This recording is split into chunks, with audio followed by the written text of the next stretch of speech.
Les 3 actus web marketing du mois de juin. Google désindexe en masse depuis fin mai. On va voir ensemble quels contenus sont visés et pourquoi. Alors les contenus touchés sont les pages anciennes qui sont peu mises à jour. On a les contenus minces qui sont paraphrasés ou sans valeur ajoutée.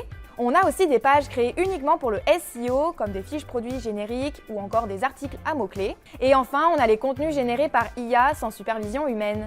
Mais alors, pourquoi Google désindexe ? En fait, Google affine ses algorithmes pour privilégier des contenus originaux, utiles et pertinents. Il ne s'agit pas d'un bug, c'est normal, Google vise à écarter les pages peu qualitatives et peu consultées. Mais alors quels sont les impacts pour le SEO ? Pour l'instant, peu de baisse de trafic est constatée et les pages désindexées étaient souvent peu performantes en termes d'engagement. Que faire si vous êtes concerné ? Tout d'abord, pensez à auditer vos contenus. Vous pouvez supprimer ou retravailler des pages peu qualitatives. Il est stratégique d'enrichir vos contenus avec des données exclusives, des avis ou une véritable expertise. Google AI Max, une nouvelle fonctionnalité d'automatisation avancée pour les campagnes search. Officiellement dévoilée lors du Google Marketing Live 2025, cette nouvelle fonctionnalité commence à apparaître dans les comptes Google Ads. Son déploiement complet est prévu pour le 3e trimestre 2025.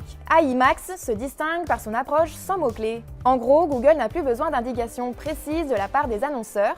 Il s'appuie sur l'IA pour identifier automatiquement les intentions, les signaux utilisateurs et les meilleures opportunités de diffusion publicitaire. Cette option propose une nouvelle configuration avec moins de paramètres manuels, avec un focus sur les objectifs business et une automatisation complète des enchères et du ciblage des audiences. YouTube intègre 3 nouvelles fonctions pour gagner en visibilité. Il est maintenant plus facile de promouvoir des vidéos dans l'application. Les miniatures vont pouvoir être personnalisées en fonction de la langue des utilisateurs. Les shorts vont être davantage visibles pour booster l'engagement communautaire.